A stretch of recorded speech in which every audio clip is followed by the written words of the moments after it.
as your Desert Hill Thunder welcome the youth from Uintah High School. At this time, would you please rise for the playing of our national anthem by the DHHS band under the direction of Mr. Mike Winslow and Joe Wolf.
Good evening, ladies and gentlemen, and welcome to Desert Hills High School. I am Colton Yak alongside Mike Butler, and it is finally playoff time here in the state of Utah. The home team, the Desert Hills Thunder, will play host to the visiting Uintah Utes. A little background on the season for Desert Hills. They placed third in the 3AA South with an overall record of 7-2 and 4-2 region play. Their two losses in region were from St. George rivals Dixie, which they lost 27-7, and Pine View 16-10. A little background on the meeting tonight between Desert Hills and Uintah. Desert Hills won the last meeting in 2009, 16-2, and they lead the overall series 2-0. As far as Uintah, they come from Vernal, Utah, a 6-hour drive, quite the trek for the Utes. However, they placed 6th place in the 3AA North Division with a 3-6 overall record and a 1-5 region play. And their one region win was against Ben Lamond, which was the difference why they are here tonight. Yeah, it's an interesting matchup there, Colton, just because it's two teams that have had some different seasons coming in here. A great winning season by Desert Hills, and Uintah has struggled all season long. And it's interesting because the 3A South has been such a strong division this year, and the 3A AA North has been, other than Juan Diego, a fairly weak division. Actually, we're seeing all three of the other teams in the 3AA North currently tonight getting beat at this moment. So it ought to be an interesting game tonight to see what happens here. Yeah, and one thing to add to that, Mike, tonight the Desert Hills Thunder were expected to win this 3AA South region, but nonetheless, because they took third, they missed out on that first round bye with which Dixie and Pine View. Nonetheless, it had to be a disappointing season for the Thunder. Well, it is the back-to-back losses. That was interesting just to watch as we, again, I got a chance to see one of those games, and they just didn't play very well. And they do start a sophomore quarterback. He's done a great job considering he's a first round. Nick Wamesley here in Wormsley, and we'll be talking a lot about him tonight. But it's tough being a young player, and this gets to be big boy football. Yeah, absolutely. As the captains come out to me for the Thunder for captains, we have number 15, Seal Bundy, number 7, Landon Broadhead, number 77, Brock Dolman, and number 52, Caden Carnley. I'm not quite I can't make out what the Uintah Utes were. I can see number 7, Braxton Kunis, but it's exciting, Mike. It's exciting for this to get underway, the inaugural 3AA playoff race. Yeah, this is it. A brand new division for the state of Utah in this classification. Just so many teams. But you mentioned that third place seed that Desert Hills had, not having the bye tonight. Well, if you have to play, this is not a bad team to play in a lot of ways because it's a team that struggled all year long. But you'd also like to have that extra week of getting rest and getting, kind of getting rested up and know who you're going to play. because and I think the bigger factor is not necessarily playing tonight, but no matter what, if Desert Hills were to win, or whoever the winner is, they're on the road next week at a pretty big game, and so that makes it extra tough, I think. And I think that next week's game would be against Sandbury, which Desert Hills did already play and beat this season. First game of the year here in St. George, and they were able to beat them. You know, in some ways, Desert Hills, that's not a bad way to go. Desert Hills, I think, would have a lot of confidence going on the road, and they actually went there last year, and Stansbury beat them last year in the playoffs, and so you certainly have a little bit of revenge as they've shaking hands now, and we'll see underway here. Again, good to have you here on Scalooza.com, and also on the Deseret News Network on WATCHit.com, and we expect a pretty good game here tonight. Desert Hills is a young team as far as only being around like 4 or 5, 6 years now. Been in the playoff every single year, even made a final or two. It's been almost an immediate domination here. They've done a tremendous job here in this part of the St. George area. Yes, it has. And one thing you brought up earlier, Mike, was how the Thunder did struggle earlier, and I think that has to come with their offense. Just going over their scoring offense, they averaged a little over 20 points a game, which ranked 9th in 3AA. Nonetheless, they had the best defense in 3AA and the second best defense in entire state, only giving up an average 9.7 points per game. That's pretty impressive right there, isn't it? I mean, I think that doesn't bode well for Uintah having a long drive and playing against a team that has been so stingy on defense all year. Yeah, and the Uintah Utes, they looked like they won the toss, and they will receive. That's just trying to make a statement here on the road. If they're going to score, they want to score right now, don't they? So that's showing a little bit of confidence here, I think, on the Utes.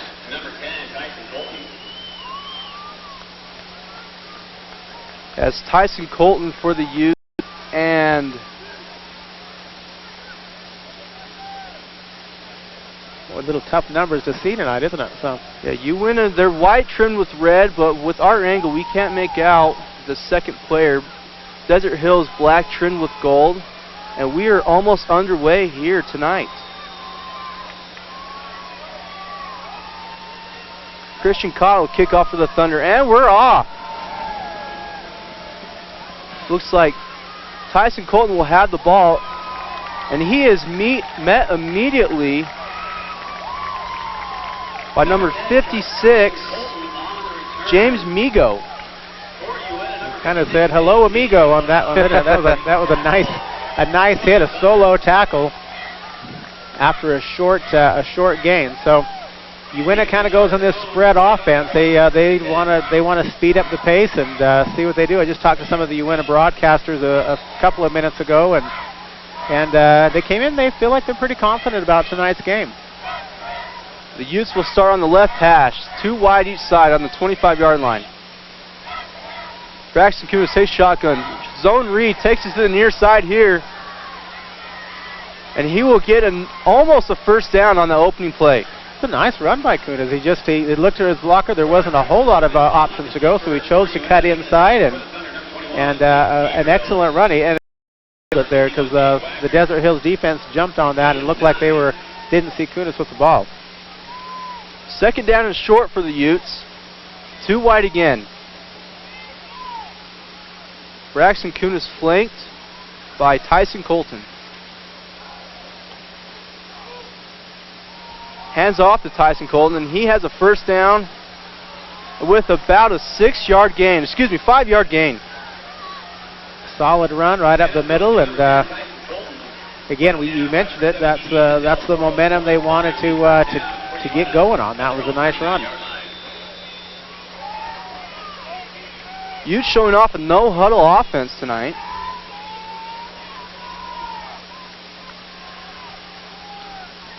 As Braxton Kunis calls out the play. 2 wide again. Big rush by the Thunder, and they have Kunis for a loss. A 7-yard loss.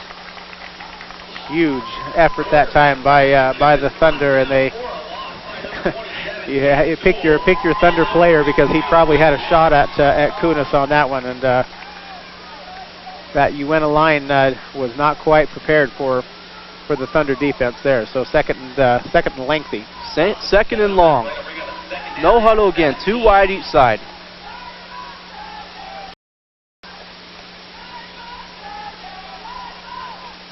Kunis calls the cadence. Roll out left. Has a receiver in shorts to throw, intended for number 15, Hayden Bunderson. He was open. Would have been a gain of about 8 to 10, but Kuna's a little off balance maybe when he threw that and short-armed it a bit. Third down and long. Colton in motion. Kunis with the screen pass. Has a guy, and he has open field. Bunderson has a first down and then more to the 42-yard line. They are in Thunder territory. Yeah, you live by the blitz and you die by the blitz that time. And that little screen pass, Kunis barely got it off in time, and nice move that time. And really had one man to beat and had some blockers. Didn't quite follow his blocker, so he'd have been in the end zone. 26-yard gain for Bunderson. Trips to the left side for the Utes.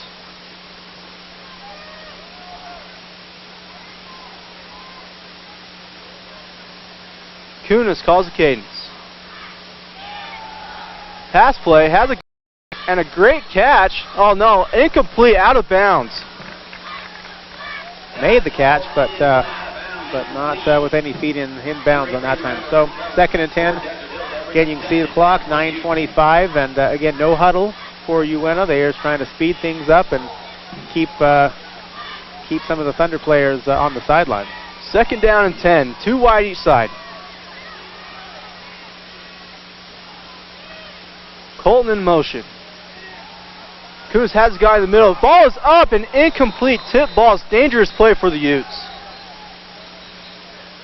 Yeah, 2 different Desert Hills players had a beat on it, but unable to corral it for what would have been a nice interception. But the 3rd and 10 again. Uintah now converted last time on a 3rd and 10. We'll see what they do here. Pass was intended for number 8, Brendan Ryan. And Brian, looks like there might have been a penalty, Colton, looks like. So the referee's pacing that. Well, maybe not. I thought I heard the public address announcer say something. Yeah, now they're walking it off. Looks like the referee is walking off penalty against the Utes. Chop block against the Utes. Play will remain second down. 2nd and 20.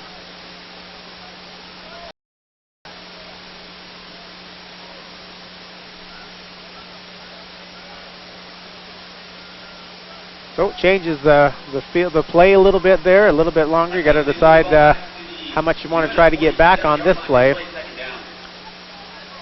Bunch trips on the left side. Kunis recognized pressure. Kunis has a guy in the middle. Great defensive play. Number 32 for the Thunder.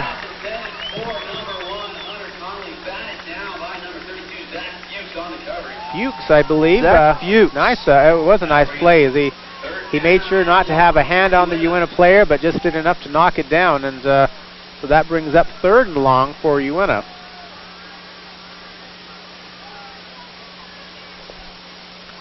Trips bunch again on the left side. 3rd and long.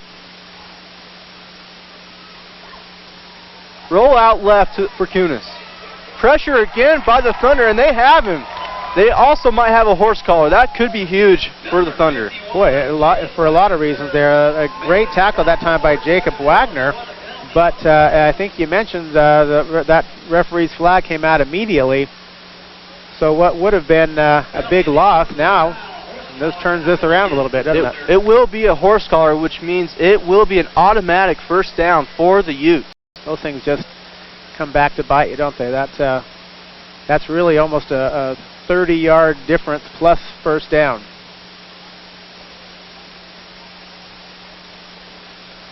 sometimes you're playing that field possession game as well, and Desert Hills had them going in the right direction, but now they'll pace off some yards, and most importantly for Uintah to have 4 more cracks at it.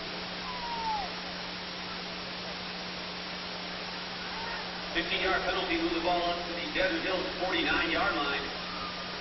Replay, 3rd down. Oh, my mistake. It will be replay 3rd down. Still 3rd and about 17 for the Utes.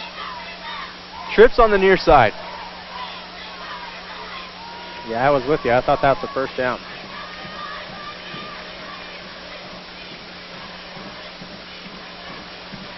Kunis in the shotgun. Drops back. Pressure again by the Thunder. Rolls out. Has a guy open. That was Brendan Ryan as well, but he will be short for the 1st down. Kunis looking good to get out of that pocket as quick as he did. Interesting decision here, and I think they're going to try to go for it. I think that's probably a good move. 4th and fairly short. 4th and 3. Definitely 4-down territory for the Utes. 2 receivers each side. Kunis in the shotgun. Trying to get a hard count, get the Thunder jump off sides. See, the Ute coach is calling an audible.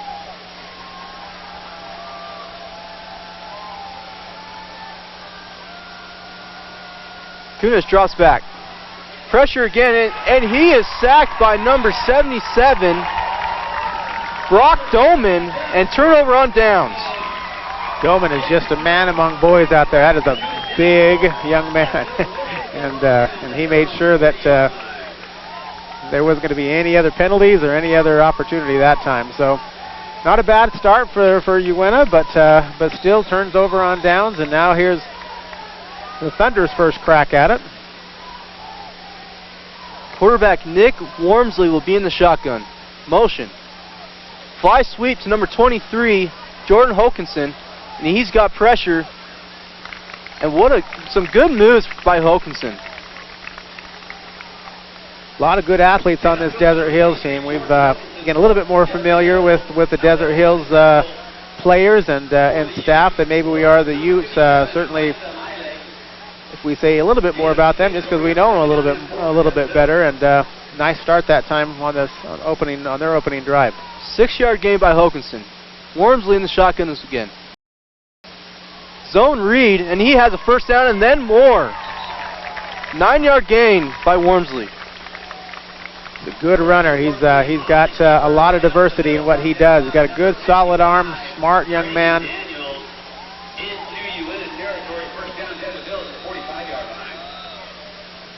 Two receivers each side as well for the Thunder. Wormsley flanked by Bridger Cowden. Wormsley looks to throw. Pass complete to 24, Taylor Houston, for about a 3-yard gain. Nick Wormsley completed the pass to number 24, Taylor Houston for Desert Hills. On the tackle for Uintah, number 5, Jerry Bettis. Desert Hills also going no huddle right now, and sure is a popular thing to do now, isn't it? Yes, it is. Trips on the far side. Zone read again, and Wormsley almost breaks a tackle, but he is upended at the